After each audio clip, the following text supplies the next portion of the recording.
Evangelio de Juan, capítulo 17. Quiero que hagamos, hermanos, lectura de los versículos 6 al 8. Juan, capítulo 17, versículos 6 al 8. Dice la palabra del Señor: He manifestado tu nombre a los hombres que del mundo me diste. Tuyos eran y me los diste, y han guardado tu palabra. Ahora han conocido que todas las cosas que me has dado proceden de ti, porque las palabras que me diste les he dado, y ellos las recibieron, y han conocido verdaderamente que salí de ti, y han creído que tú me enviaste. Oremos, hermanos. Padre bueno, gracias te damos, Señor, por este tiempo, rogando de tu bendición en este momento en el cual vamos a estudiar tu palabra, rogándote que sea tu Espíritu llevándonos siempre a toda verdad, entendiendo lo que aquí se nos dice y que podamos nosotros aprovechar las aplicaciones debidas para ponerlas rápidamente en práctica, en obediencia fiel a tu palabra. Así es que, Padre, hemos de rogarte que nos ayudes a tener un corazón enseñable, sensible, humilde, a postrarnos hoy delante de tu verdad. Te lo pedimos, Padre, orando en Cristo Jesús. Amén. Vamos a tomar asiento, hermanos. Muy bien. Hoy vamos a considerar, o vamos a empezar a considerar la segunda parte de la oración sumo sacerdotal de nuestro Señor Jesucristo aquí en el capítulo número 17 de Juan. Recuerde usted que este capítulo 17 se ha entendido como una oración que está dividida en 3 secciones. La primera sección, que ya la estuvimos estudiando, que es del versículo 1 al versículo 5, donde nuestro Señor Jesucristo ora por sí mismo. Y esto nos da paso a los versos 6 al 19, donde nuestro Señor ahora va a orar por sus discípulos inmediatos, es decir, por aquellos que le han acompañado durante todo su ministerio terrenal. Y la última parte, recordemos, de este capítulo 17, el Señor se extiende a orar por todos los creyentes de todas las épocas. Por tanto, hermanos, ahora vamos a darnos cuenta que el Señor va a redireccionar su oración, va a cambiar el sujeto de oración. Ya no es el Hijo hablando de su propia gloria, no, sino que ahora entra directamente a lo que se considera la oración sumo sacerdotal, a interceder por sus discípulos. Aquí nosotros nos vamos a encontrar es con un hilo conductor que realmente lo que hace es unir todo el pasaje. Es importante, hermanos, que lo tengamos en cuenta, y es que toda la oración tiene que ver es con la obra redentora del Hijo. Esa obra redentora planeada desde la eternidad y cumplida en la historia. Por tanto, hermanos, el Señor ahora va a orar en una perfecta continuidad con su misión de revelar al Padre y consumar precisamente la salvación de los que le fueron dados por el Padre. Entonces, si usted recuerda, la semana pasada nosotros veíamos cómo en el versículo 4 nuestro Señor Jesucristo presentó como una especie de rendición de cuentas al Padre. Allí el verso 4, el Señor dijo: yo te he glorificado en la tierra, está dando cuentas, te he glorificado en la tierra, he acabado la obra que me diste que hiciese. Ahora, ese cumplimiento abre paso a esta segunda sección. Por eso digo que se conecta perfectamente, porque desde el versículo 6 el Señor va a seguir hablando de su obra, pero ahora empieza a introducirlo como una intervención donde Él ora por sus discípulos. Por tanto, estos versículos 6 al 8, hermanos, es importante que los tengamos nosotros en cuenta. Claro, yo bien les dije que la segunda sección iba del verso 6 al verso 19. Pero es que estos primeros 3 versículos, del 6 al 8, aquí el Señor Jesucristo se dirige, voltea su mirada a aquellos a quienes esa obra ha tenido fruto. Es decir, el Hijo rinde cuentas al Padre y dice, lo he hecho, he cumplido tu obra y ahora el fruto es lo que tenemos aquí por delante. Sus discípulos, los discípulos de Cristo, son el fruto de la obra de redención del Hijo. Entonces, hermanos, aquí lo que vamos a enfatizar es en el descubrir quiénes son aquellos por los que Cristo intercede. Claro, usted dirá, pero ya nos lo dijo, son los discípulos inmediatos, son los discípulos que estuvieron con el Señor durante su ministerio. Sí, es verdad, pero hermanos, nosotros debemos ir un poco más profundo y comprender que no debemos saber sencillamente quiénes son por los cuales el Hijo ora, Cristo ora, solamente en términos teóricos, sino que debemos reconocer quiénes son esos discípulos. Y eso es lo que va a hacer el Señor Jesucristo. ¿Por qué? Nos va a mostrar a estos sujetos de su oración con acciones concretas. Es decir, sí, son los que tú me diste, ¿sí? Son los que yo redimí, pero estos se van a conocer, se van a reconocer por ciertas características, por ciertas acciones concretas que estos discípulos tienen. ¿Qué vamos a encontrarnos en estos 3 versículos? Bueno, que por los que el Hijo ora, primero que todo, han recibido su palabra. En segundo lugar, que la han guardado. En tercer lugar, que la han creído. Y en cuarto lugar, que han reconocido al Hijo como el enviado del Padre. Entonces, fíjese muy bien que estas características realmente nos van a decir quiénes son los discípulos de Cristo, quiénes son por los cuales Él está orando. Y esto nos va a ayudar a examinarnos, a saber si somos realmente discípulos de Cristo.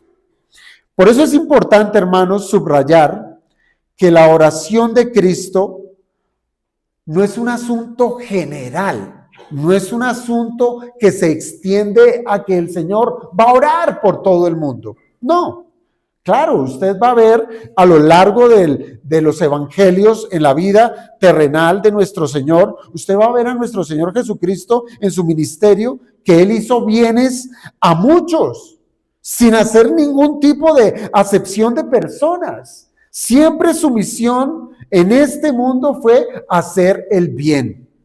Ahora, su misión redentora y su intercesión aquí tienen un objeto definido. No son todos, son algunos. ¿Quiénes son esos algunos? Dice aquí el texto, los que el Padre le dio al Hijo. Por eso es que el Hijo está orando. Por eso, hermanos, el título de este sermón es una pregunta. ¿Por quiénes ora el Señor? Y eso es lo que vamos a resolver en esta mañana.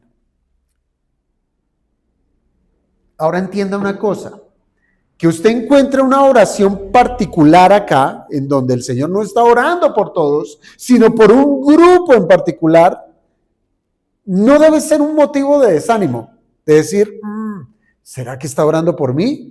¿Será que el Señor no me está incluyendo en sus peticiones? No debe ser un motivo de desánimo para nadie, por el contrario. Yo creo que esta es una invitación, hermanos, a que todos nosotros nos examinemos y empecemos a buscar en Cristo la seguridad de ser contados entre los suyos, de que tengamos esa seguridad. Mire, saber que hay virtudes que solo pertenecen a los elegidos no debe ser una barrera, no, Por el contrario, debe ser es un llamado urgente. ¿A qué? A que renunciemos a este mundo, a que renunciemos a todo lo que nos ofrecen allá afuera y que vengamos al Salvador en arrepentimiento y fe. Por tanto, es un llamado urgente a que todos se arrepientan y vengan a Cristo por medio de la fe. Y así sabrán que son partícipes o son el objeto por el cual ahora nuestro Cristo va a orar.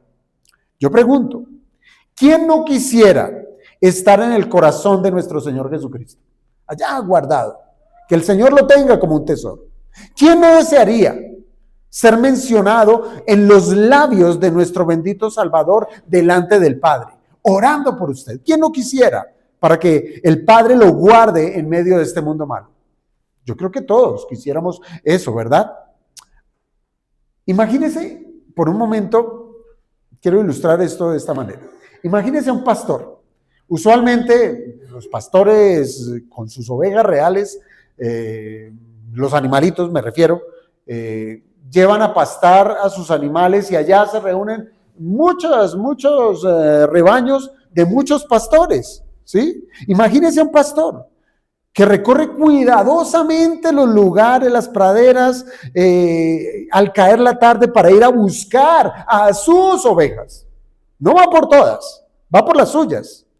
Y aún en medio de ese rebaño tan numeroso, cada oveja que le pertenece, cada oveja que está marcada con su sello, solo ellas son las que van a recibir un cuidado especial de ese pastor, de su pastor. No todas las ovejas del campo le pertenecen a él, pero aquellas que llevan la señal, su marca, pues son reconocidas, son protegidas, son cuidadas con gran esmero. Hermanos, así es nuestro Cristo, así es. Los que llevan la marca de su elección, ¿cuál es? El Espíritu Santo. Los que tienen el Espíritu Santo le pertenecen al Hijo, ¿sí? Y solamente ellos son los que gozan de su intercesión constante y segura. Por tanto, hermanos, esa obra del Espíritu Santo, esa marca, ese sello del Espíritu Santo se tiene que evidenciar en la vida de un discípulo, de un verdadero discípulo. Y conforme a estos 3 versículos nos vamos a encontrar con ciertas características. Características de la fe, de la obediencia, del amor por su palabra. Entonces, hermanos, con esta perspectiva en mente, quiero que nos acerquemos ahora sí a estos versículos del 6 al 8 para considerar esas características que describen a aquellos por los que el Hijo ora.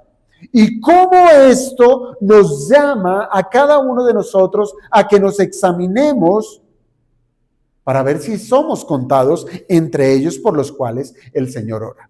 Entonces recuerde la pregunta. ¿Por quiénes está orando el Señor? ¿Por quiénes va a orar el Señor? Bueno, el verso 6 nos responde esa gran pregunta de quiénes son aquellos por los que Jesús ora. Ahora, antes de mostrar las características de estos por los cuales el Señor va a orar, el Señor los identifica como los receptores de su obra. Fíjese cómo fue la primera parte de este capítulo 17. El Señor está exponiendo, esta es mi obra y esta es la que he acabado. La que tú me diste, la cumplí. Y ahora lo que va a hacer el Señor es mostrar, es de identificar a sus discípulos quienes recibieron su obra. ¿Qué dice el verso 6? Dice, he manifestado tu nombre a los hombres que del mundo me diste, tuyos eran y me los diste. Allí el Señor es sumamente claro. Aquí Cristo está relacionando su ministerio en la tierra con aquellos que ahora son el centro de su intercesión. Es decir, su obra en este mundo y los por los cuales va a orar, va pegadito, va de la mano. No son 2 cosas completamente distintas. No, se trata de un mismo plan, se trata de una misma obra. ¿Cuál es la obra? ¿Cuál fue la obra? Bueno, en particular, el mismo Señor aquí en el versículo 6 lo está declarando. Él dice, he manifestado tu nombre. Esa es la obra que hizo Cristo, manifestar el nombre del Padre. Ahora, ¿qué es eso de manifestar el nombre del Padre? ¿Qué tiene que ver eso? ¿Realmente eso fue lo que hizo nuestro Cristo en esta tierra? Sí, en magnitud, eso lo hizo a plenitud. La palabra, aquí en el griego, la que usa originalmente la Biblia para hablar de manifestar, ¿sí? Esa palabra manifestar significa dar a conocer de una manera clara. Dar a conocer de una manera clara algo que estaba oculto, algo que estaba entre sombras. Eso es manifestar. Algo que estaba oculto, ahora lo trae a la luz. Hermanos, no se trata, por tanto, de una información superficial. No se trata tampoco de como dice, he manifestado tu nombre. No se trata de decir, mire, el nombre del Padre es tal. No se trata de eso, sino se trata es de una revelación que es viva, que es tangible y que es plena. Y eso es lo que vino nuestro Señor Jesucristo a hacer, a revelar el nombre de Dios. Ahora, ¿qué es eso del nombre de Dios? ¿El nombre de Dios estaba oculto para los hombres? ¿El nombre de Dios no era conocido? Bueno, uno dirá, pero si ya tenían el Antiguo Testamento y allí vemos revelado el nombre de Dios, ¿sí? Jehová, YHWH, etcétera, una cantidad de títulos que encontramos en el Antiguo Testamento. Los hombres conocían el nombre de Dios. Entonces, ¿a qué se está refiriendo el Señor? Bueno, recuerde, el Señor está particularizando que su obra fue darle a conocer el nombre del Padre a unos pocos. ¿A quiénes? A los que el Padre le dio a él. Entonces debemos entender qué es eso del nombre de Dios. Bueno, el nombre de Dios en las Escrituras no es solo una designación, no, sino se trata es de la expresión del carácter y de su ser. Estamos hablando, cuando la Biblia habla del nombre de Dios, se está hablando de quién es Él y de lo que Él hace, refiriéndonos a Dios. Piensa, por ejemplo, Éxodo 34. Solamente tome la cita y después usted lo evalúa. En Éxodo 34, cuando Dios proclama su nombre ante Moisés, Él lo hace revelando quién es. Él dice, Jehová, Jehová, misericordioso, tardo para la ira, grande en amor, grande en fidelidad. Entonces, al revelar Dios a Moisés su nombre, Él lo que está revelando es toda su majestad por medio de sus atributos. Eso es el nombre de Dios, los atributos de Dios, es decir, ¿quién es Él? Así también lo podemos ver en el Salmo 9, versículo 10. Salmo 9, versículo 10. Allí el salmista nos dice, en ti confiarán los que conocen tu nombre. Eso es, en ti confiarán los que conocen tu nombre. Es decir, conocer el nombre de Dios es conocerle a Él mismo. No es sencillamente decir, le conozco por el título que tiene, por el nombre. No, sino es quién es Él, qué obra hace. Entonces, hermanos, cuando nuestro Cristo afirma, he manifestado tu nombre, pues ¿qué es lo que está diciendo el Señor? Pues sencillamente está diciendo que Él ha revelado plenamente al Padre. Él ha revelado quién es Él y qué es lo que Él hace. ¿Y cómo sucede esto? Hermanos, lo invisible, recuerde que manifestar es eso que estaba oculto y que ahora es traído a la luz con claridad. Entonces, la manifestación del nombre por medio del Hijo significa que lo invisible de Dios se hizo visible en el Hijo. Eso es manifestar el nombre de Dios. En Jesucristo, no solamente escuchamos las verdades acerca de Dios, no, sino que nosotros vemos en Cristo y experimentamos la realidad de quién es Dios. Por tanto, hermanos, la relación que pueda tener una persona con Cristo va a evidenciar, va a ser manifiesto en la vida de Cristo, en sus palabras, en sus obras. Todo eso, vamos a ver el amor de Dios, la santidad de Dios, la gracia de Dios. Vamos a conocer el nombre de Dios.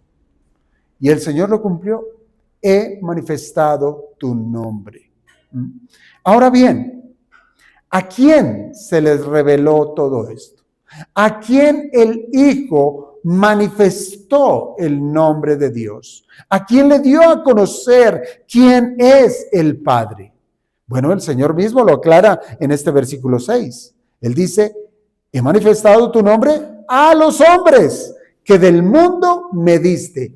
Tuyos eran y me los diste. Fíjese que aquí el Señor no se refiere a toda la humanidad en general. Es decir, no todos conocen al Padre. No todos el Hijo les reveló al Padre. No, sino está hablando de un grupo en particular. ¿Quién es este grupo particular? Tuyos eran los que eran del Padre. Es decir, los elegidos del Padre. Los elegidos del Padre. Son este grupo, los elegidos del Padre. ¿Cuáles son estos elegidos? Los que desde la eternidad, ¿recuerdan ustedes? En ese plan intratrinitario, el Señor tuvo en su bondad escoger a algunos de los hombres para salvarlos. Es decir, desde la eternidad, Dios los apartó para ser de ellos su pueblo. Son suyos, son de su pertenencia. Y ahora en el tiempo le fueron entregados, ese pueblo elegido en la eternidad, le fueron entregados al Hijo con un propósito: redimirlos, salvarlos. Entonces, hermanos, esto nos recuerda algo muy importante. ¿Qué?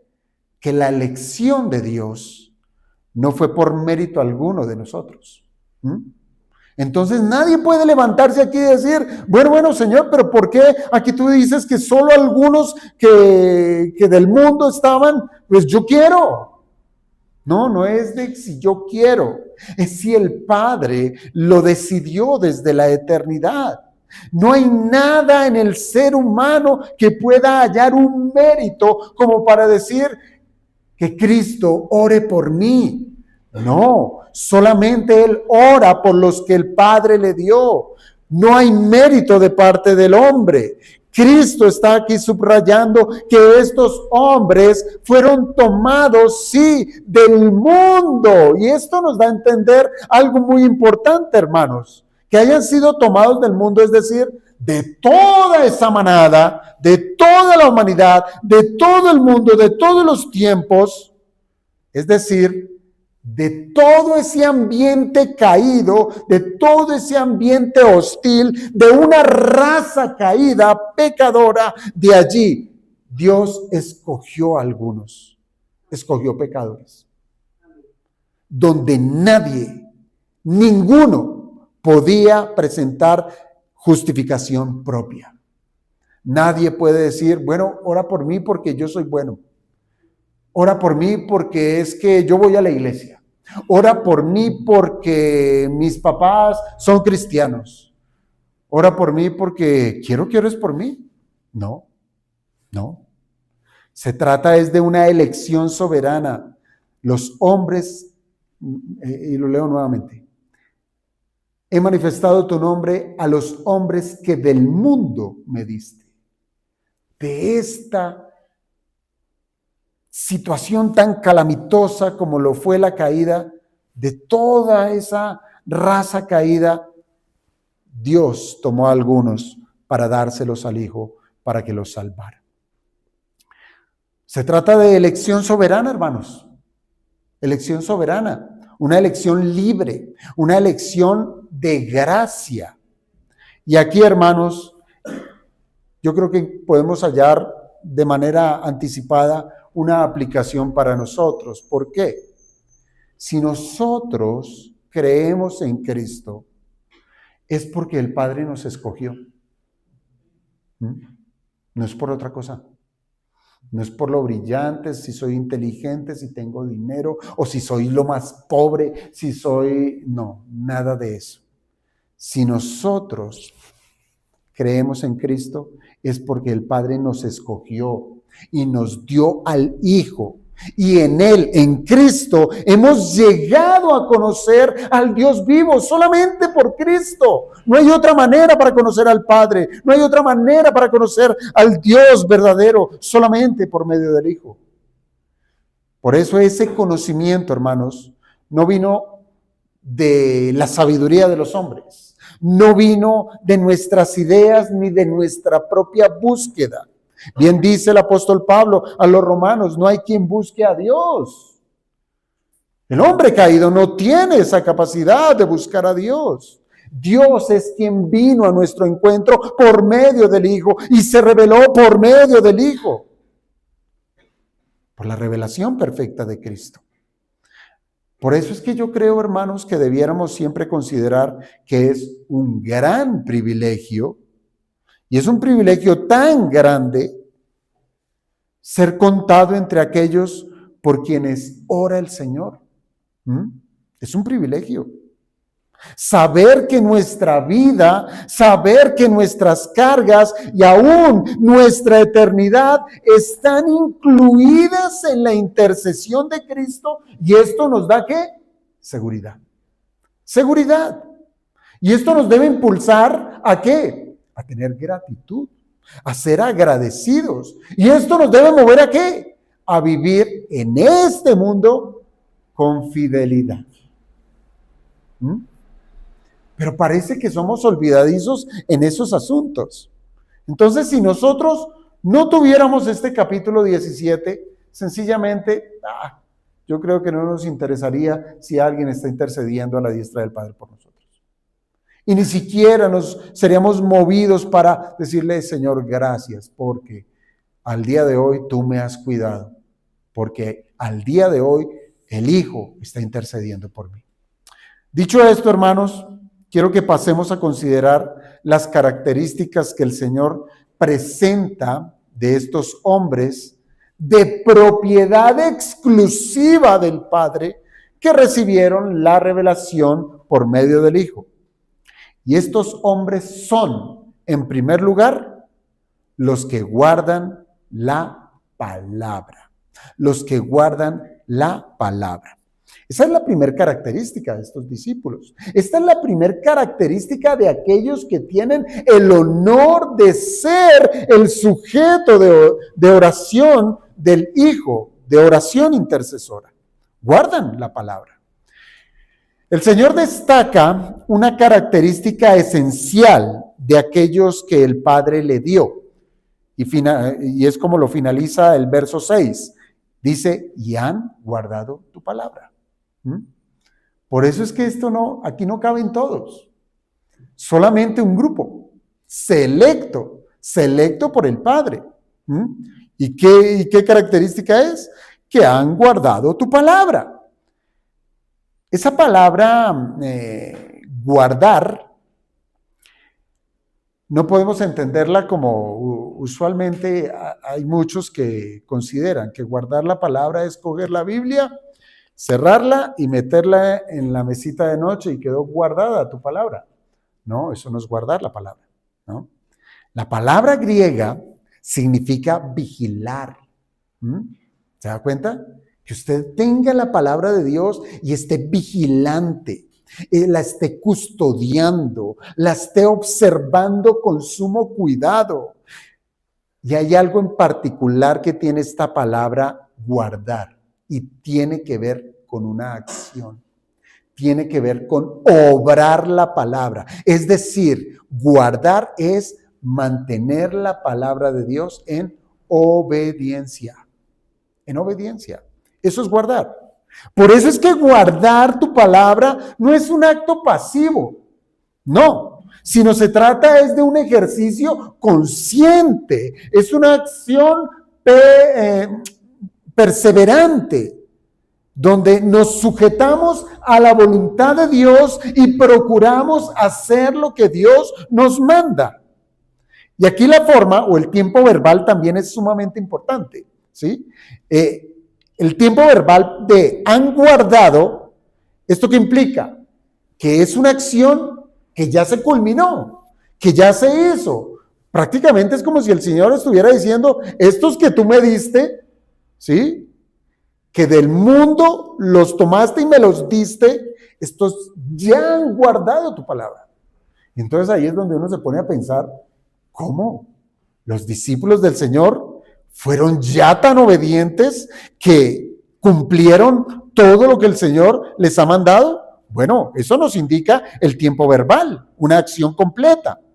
Y podemos decir, hermanos, que los discípulos, en términos generales y en términos reales, ellos recibieron la palabra y la mantuvieron y la guardaron como un tesoro. Este guardar, por tanto, no significa, hermanos, que los discípulos hicieron de manera perfecta. Porque ¿quién hay perfecto en este mundo? No lo hay. A lo largo del ministerio de Cristo, nosotros encontramos a los discípulos del Señor que le fallaron muchas veces. Muchas veces. Y es una que siempre me taladra la cabeza y que apunta su dedo a mi corazón y a más de uno, es cuando el Señor les dice, velad y orad. ¿Y los halló qué? Durmiendo. ¿Sí? Y uno dice, pero el Señor ahora les está diciendo, han guardado tu palabra. ¿Sí?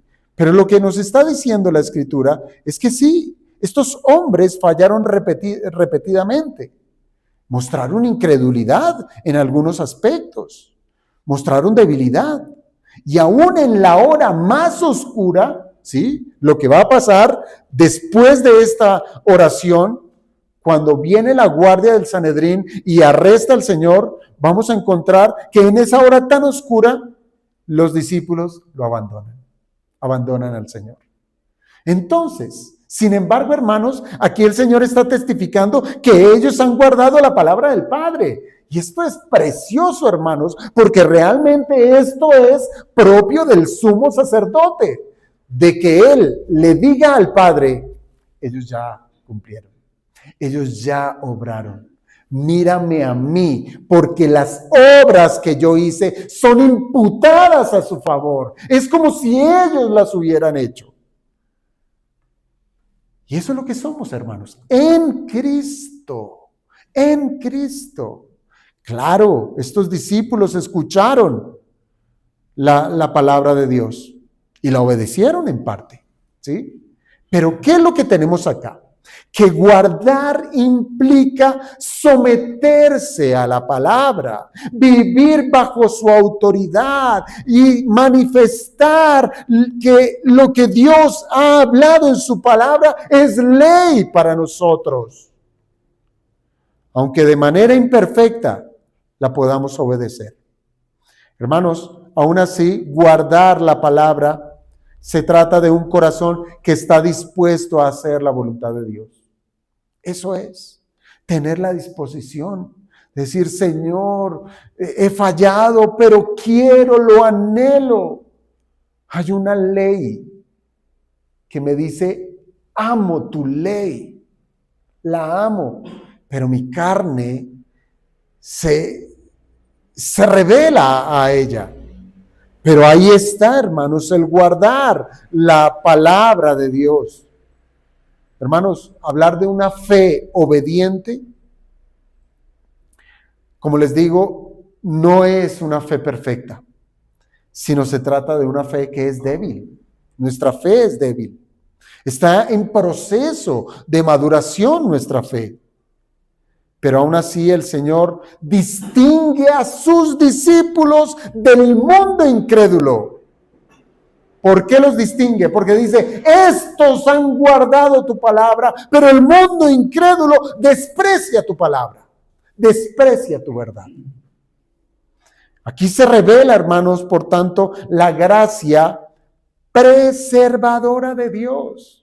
Hermanos, que el Señor diga que los discípulos han guardado su palabra, no es por el esfuerzo del hombre, sino es por la gracia de Dios que hemos podido guardar su palabra. No han sido nuestras fuerzas las que han sostenido la obediencia, sino que si hemos rendido alguna obediencia es por el poder del Padre obrando en medio de nosotros por medio del Espíritu Santo. Los evangelios nos ofrecen ejemplos concretos de este guardar. Piense, por ejemplo, en Pedro.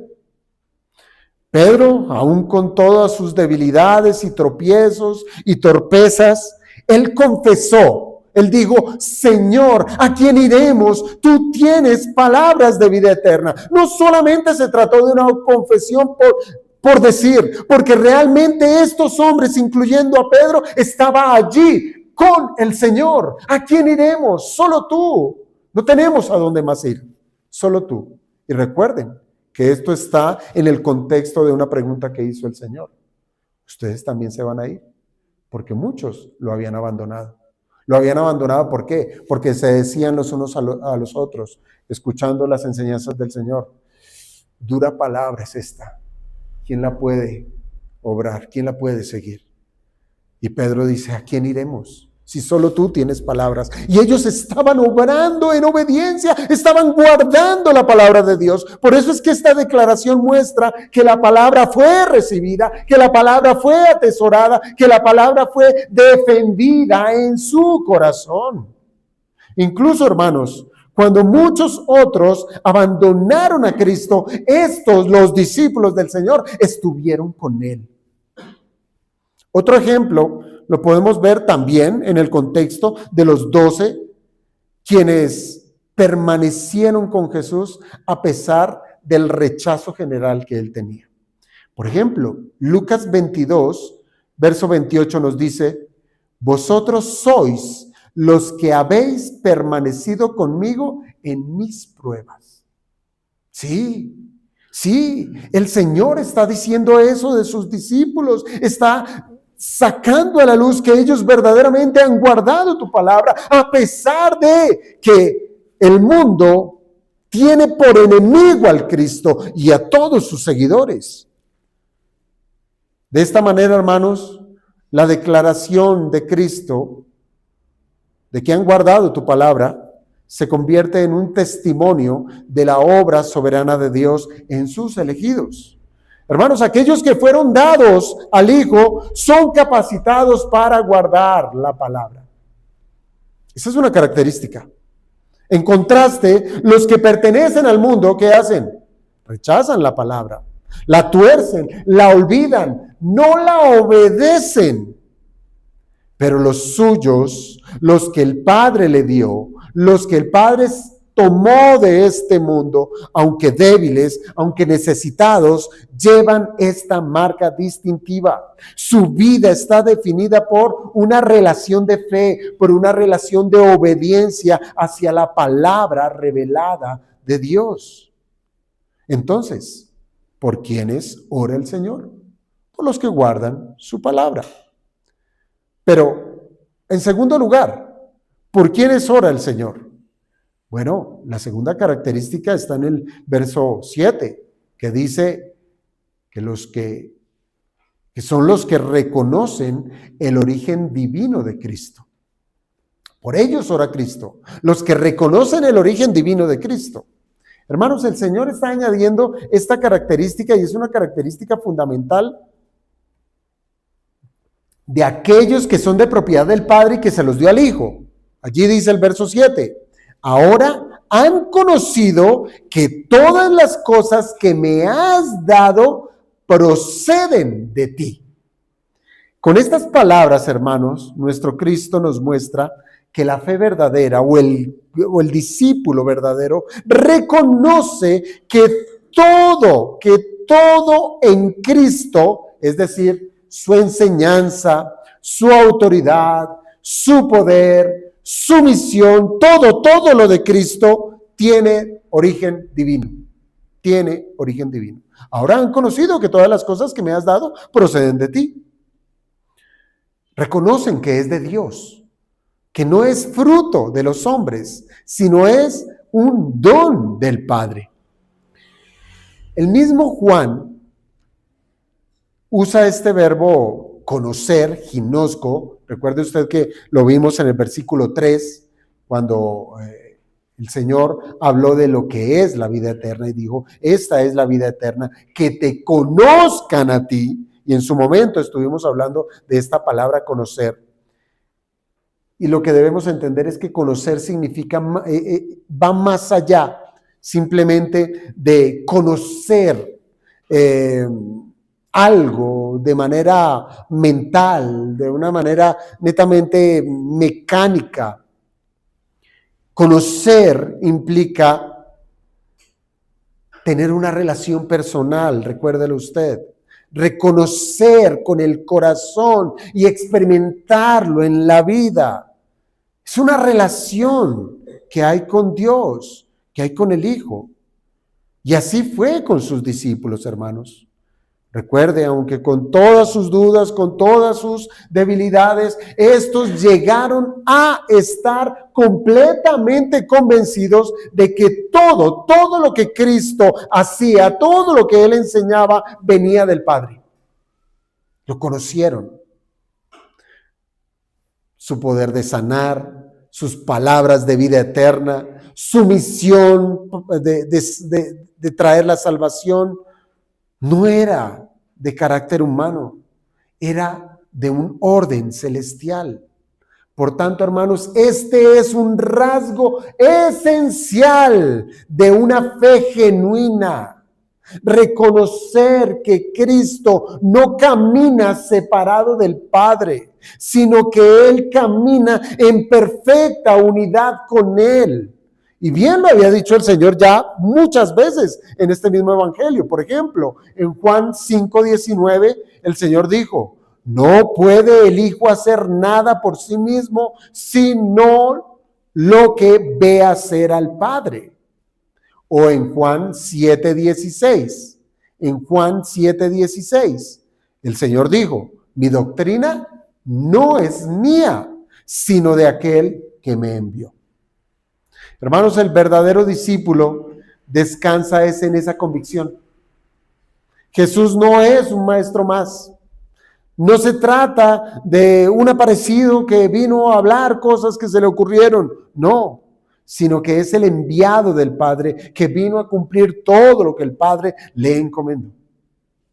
Por eso, hermanos, el verdadero discípulo, por los cuales ora el Señor Jesucristo,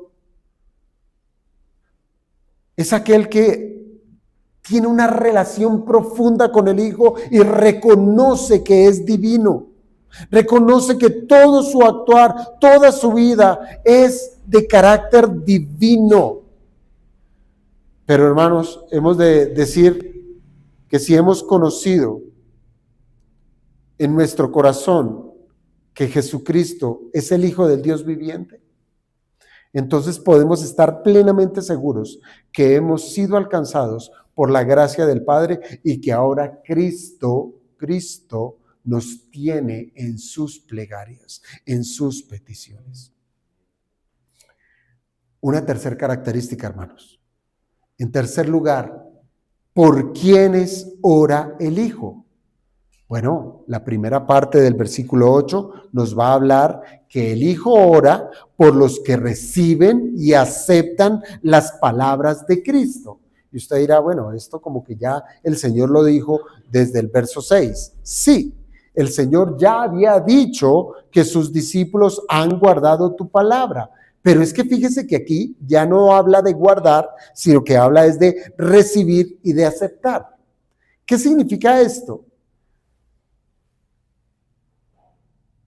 El verso 6 describe, recuérdelo usted, es la fidelidad práctica a la palabra, ¿cierto? Que aunque frágiles, habían procurado vivir conforme a lo que oyeron de su maestro y lo obedecieron y permanecieron junto al maestro. Ahora, lo que el Señor nos está diciendo en el versículo 8, esa nueva característica, porque es nueva, no es la misma, aquí lo que Cristo está haciendo es ir un poco más al fondo de esa realidad.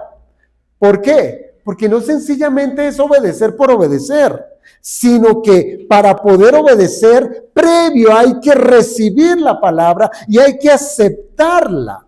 Es decir, el Señor está explicando es el comienzo de la obediencia. ¿Cuál es el comienzo de la obediencia? Lo que parte del corazón. Porque las palabras que me diste les he hablado y ellos las recibieron.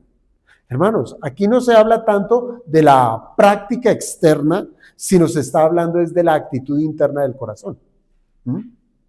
Los discípulos no solo oyeron la enseñanza, porque muchos oyeron y no hicieron. Muchos les entró la palabra por acá y les salió por acá.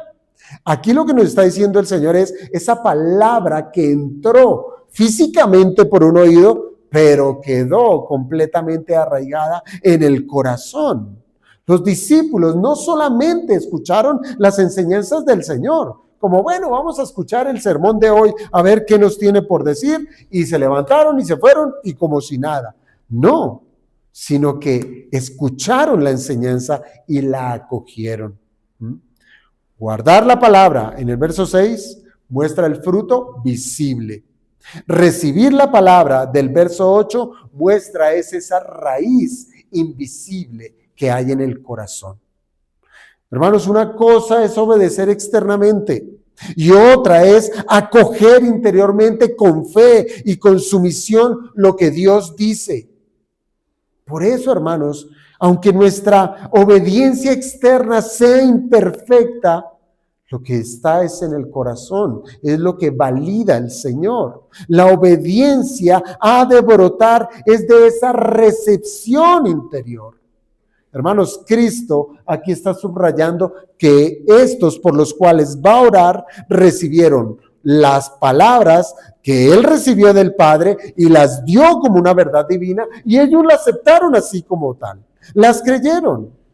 Y esa recepción no fue tampoco perfecta, tampoco completa en su comprensión. Habían dudas. Ellos veían al maestro y decían, ¿será que es verdaderamente el rey que nos va a liberar? Habían dudas todavía. Pero lo que es cierto es que recibieron la palabra con convicción. Aunque muchas veces tropezaron en la práctica, en el fondo de su ser, ellos reconocían que lo que Cristo hablaba era la voz de Dios.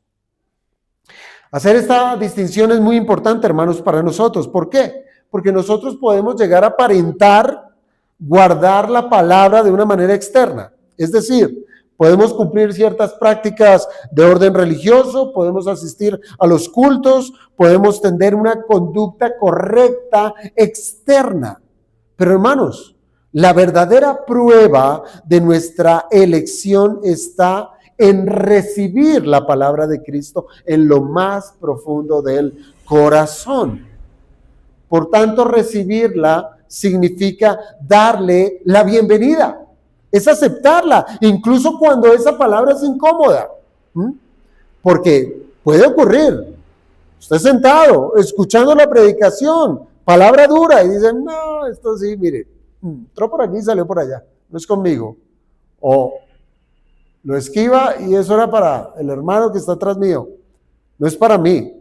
No, hermanos, el que verdaderamente es discípulo de Cristo recibe, por más incómoda que pudiera ser la palabra, le da la bienvenida a su corazón.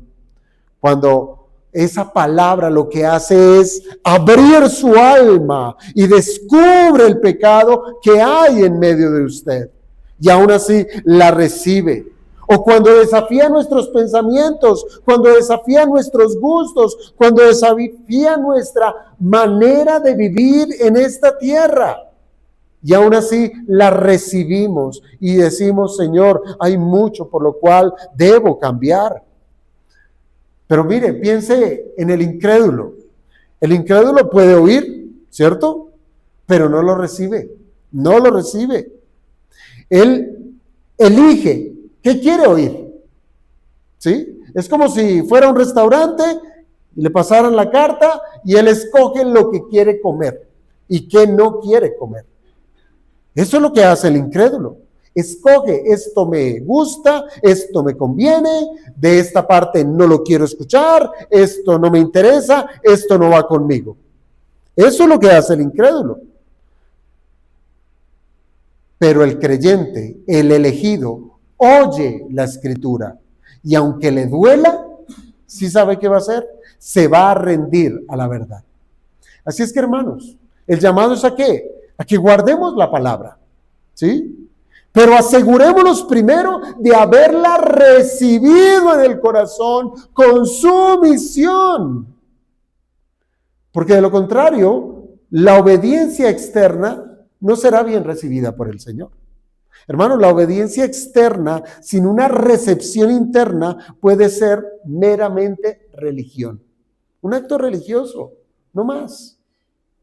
Pero cuando el corazón acoge la verdad de Cristo, incluso en las cosas más duras, dura palabra es esa palabra transforma, hermanos, transforma.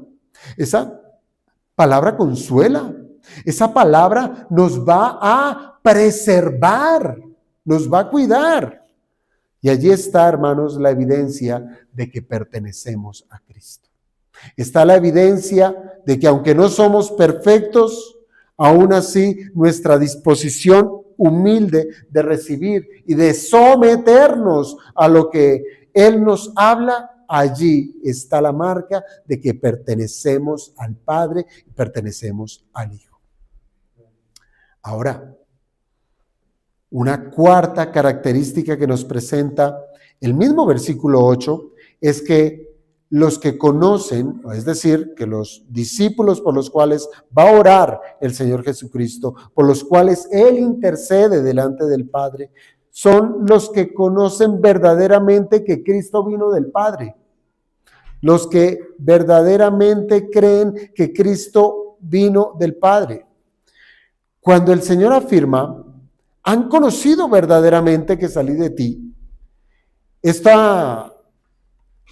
lo que está haciendo es el mismo ejercicio que hizo previamente. Está yendo más lejos a lo que ya había dicho previamente en el versículo 7.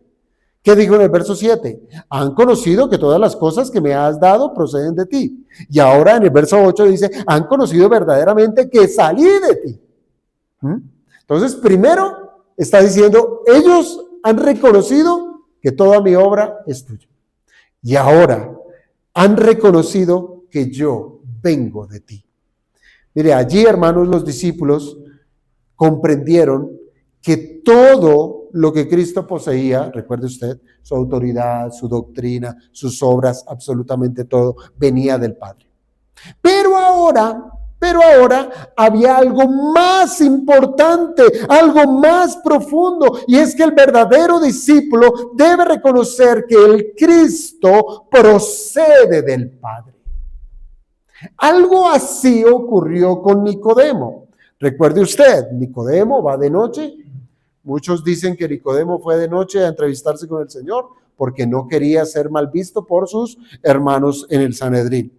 Bueno, el punto es que llega con palabras, verdaderas. Dice, maestro, creemos que tú has venido de Dios porque las cosas que tú haces no cualquiera las hace, ¿sí? Y uno puede decir, mira, Nicodemo conocía que venía de Dios, pero no, yo creo que Nicodemo conocía que las cosas que el Señor hacía venían de Dios. ¿Por qué? Porque el mismo Señor Jesucristo en ese momento le dijo, os es necesario nacer de nuevo si cuando menos quieres ver el reino de Dios. Es decir, no eres todavía. Necesitas creer. Entonces, hermanos, ¿esto qué quiere decir? Esto quiere decir que esta cuarta característica es que los discípulos llegaron a reconocer que Jesús no es simplemente un maestro enviado, un buen hombre, sino que se trataba del Hijo de Dios. del Hijo eterno que salió del Padre y vino al mundo para traer salvación. Por eso es tan importante este Evangelio de Juan, que nos busca que el lector entienda que Cristo es, que Jesús es el Hijo de Dios. Porque si no creemos que Jesús es el Hijo de Dios, podemos llegar a pensar que fue un buen maestro, fue un buen hombre, fue un líder, un buen líder. Podemos pensar todas esas cosas y son verdad. Pero si en ninguna de nuestras cuentas está en decir que Jesús es Dios, es el Hijo de Dios, no pertenecemos al Padre. Este conocimiento, por tanto, hermanos, debemos entender que no es meramente intelectual, no es superficial. No se trata de repetir con los labios esa fórmula de decir Cristo vino de Dios, simplemente, no, sino se trata de un conocimiento verdadero, de un conocimiento relacional, vivo y transformador, de poder decir, sí, yo creo que Cristo vino de Dios, es su Hijo encarnado. Hermanos, el verbo que aquí se usa en el original indica precisamente esa comprensión de que se asienta con una firmeza, que se arraiga en lo más profundo del ser. Esa es la obra del Espíritu Santo, si usted se da cuenta. El Espíritu Santo, ¿qué es lo que hace? Iluminar la mente del regenerado, del nacido de nuevo. Ilumina la mente para que este regenerado pueda ver a Cristo como el Hijo de Dios. Nadie, ni por más brillante que pudiera ser el hombre, si no ha sido regenerado por el Espíritu, no puede confesar que Jesucristo es Dios. Solo el Espíritu Santo es quien inclina el corazón del hombre a confiar que Cristo es el enviado del Padre. Por eso, hermanos, nosotros debemos decir que no basta con aceptar a Cristo como un personaje histórico. No basta con aceptar a Cristo simplemente como un mensajero de Dios. No. Muchos en los días de Jesús reconocieron que había poder en las obras del Señor Jesucristo, que había sabiduría en sus palabras. Pero hermanos, no todos llegaron a confesarlo como el Hijo de Dios que salió del Padre. No. La verdadera fe que verdaderamente se presenta en el verdadero creyente, en la que reconoce con gratitud y confianza que Cristo se ha revelado como el Hijo de Dios y lo cree, lo acepta, lo recibe como tal. Por eso, hermanos, es como termina el versículo 8. Que pudiéramos decir es una quinta característica, pero yo creo que se trata de una extensión de todo lo dicho particularmente. ¿Qué dice la parte final del verso 8? Y han creído que tú me enviaste. Qué interesante, ¿no? Fíjese que previo dijo, ellos recibieron y han conocido dos cosas, que verdaderamente salí de ti, pero va más allá, el Señor dice, han creído que tú me enviaste. Con estas palabras, nuestro Señor Jesucristo está cerrando la descripción de las características de aquellos por quienes Él está orando. Si en los versículos anteriores, hermanos, nosotros vimos las acciones que muestran la obra de gracia en ellos, de guardar la palabra, de recibirla, de conocer su origen divino, de reconocer que el Hijo procede del Padre. Ahora el Señor Jesucristo lo que está haciendo es resumir en el acto fundamental de la vida cristiana. ¿Cuál? La fe. La fe. Para que usted pueda guardar la palabra, para que usted la pueda recibir, para que usted pueda conocer el origen divino de la obra de Cristo y de su persona, solamente es por el mérito de la fe. La fe es el sello que distingue a los elegidos del Padre. Y han creído que tú me enviaste. Se trata del resultado, hermanos. Es el resultado inevitable de todas las demás evidencias mencionadas. guardar la palabra, recibir la enseñanza, conocer al Hijo en su relación con el Padre. Todo eso solamente es posible por la fe. Si no hay fe, nada de esto existe. Nada. Pero también, hermanos, la fe es la raíz que sostiene todas estas características. Si no tenemos fe, no podemos ser sostenidos en guardar la palabra, en recibirla, en conocer a Cristo, etc. ¿Por qué? Porque sin fe no puede haber obediencia verdadera. Porque sin fe no puede haber una recepción genuina de la Escritura. Porque sin fe no podemos tener un conocimiento espiritual de Cristo. Hermanos, la fe es la que une al creyente a Cristo, lo relaciona con Él. Y esa unión es la que hace posible que las demás características se puedan manifestar en una relación genuina con Cristo. Notemos, hermanos, que nuestro Señor Jesucristo no está diciendo simplemente que los discípulos oyeron, ni tampoco dijo que estuvieron de acuerdo, ¿no? Él, con sus palabras, Él ha dicho textualmente, han creído, han creído. Aquí no se habla de un sentimiento meramente intelectual o emocional, no, sino se trata de una confianza que es personal, una confianza que es viva, una confianza en Cristo, que es el enviado del Padre para salvar a los pecadores. Y es en este punto, hermanos, en este punto, nuestro Cristo está marcando claramente la diferencia entre los que están en el mundo y los que son suyos. ¿Se da cuenta? Toda la humanidad, pero solamente unos han creído.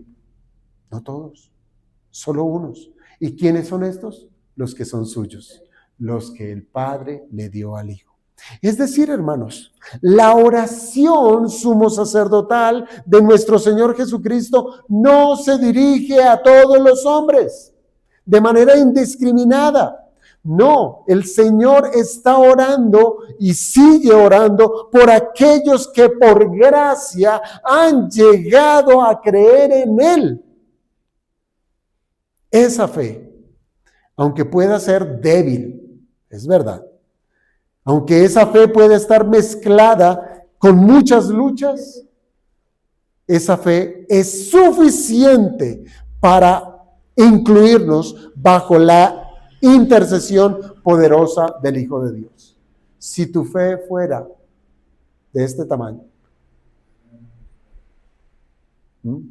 así de pequeña, es suficiente, hermanos, para que el Hijo de Dios ore por usted. ¿Qué podemos concluir, hermanos, de esto? Los que están en el corazón de la oración de Cristo se distinguen no por una religión nominal. No es si yo soy de este lado, si yo soy del otro lado, si me llamo así, si me llamo asá. No. Los que están en el corazón de la oración de Cristo son los que son obedientes por la fe que le ha sido dada. Son aquellos que han reconocido al Hijo como el enviado del Padre. Son los que verdaderamente le pertenecen al Padre y que lo recibió el Hijo y lo salvó. Por tanto, hermanos, si esas marcas se hallan en nosotros, podemos decir con seguridad que tenemos el consuelo de que el Señor mismo está intercediendo por nosotros ante el Padre. Así es que, hermanos, es posible que usted haya escuchado toda su vida que Jesús vino de Dios, pero debiera hacerse esta pregunta: ¿lo sabe verdaderamente? ¿Lo conoce de manera que esa verdad ha transformado su corazón de una manera que ahora su vida ha cambiado radicalmente y ahora confía en Cristo para la eternidad? Ahí está la diferencia en la fe. Hermanos, la fe entonces viene a ser esa prueba visible de nuestra elección. No hablamos de una fe intelectual, no hablamos de una fe cultural, sino hablamos de una fe que se traduce en confianza, en obediencia y en esperanza en Cristo. Por eso cabe otra pregunta. ¿Hemos creído realmente que Cristo es el enviado del Padre? ¿Es nuestra vida una expresión de esa confianza en Él? Allí es donde se marcan las diferencias. Hermanos, los elegidos no son descritos por sus perfecciones, sino por la fe en el Hijo. Por la fe en el Hijo. Esa fe es el fruto de la obra del Padre y es la garantía de que la intercesión de Cristo nos cubre hoy y para siempre. Por eso, hermanos, el creyente puede vivir con plena seguridad de que, aunque el mundo quede fuera de la oración sacerdotal de Cristo, quienes creen en Él son guardados por el poder de esa intercesión que jamás, óigase bien, jamás va a fallar. Por eso les decía en un principio, hermanos, que esto nos sirva de un autoexamen, que podamos nosotros evaluar si realmente tenemos la seguridad y la confianza de que nuestro Cristo ora por nosotros. Véalo usted allí. Esto es una realidad. ¿Usted puede identificar esto en su vida o no? Y si al día de hoy usted dice, nada de esto hay en mi vida, pues solo hay algo urgente, y es que usted venga a Cristo y se arrepienta, que sea obediente a Él. No es una obediencia que nace de la naturaleza del hombre, es imposible. El hombre por naturaleza es rebelde, huye de la presencia de Dios. Necesita de Dios, necesita de Cristo, del Salvador. Vamos a orar, hermanos.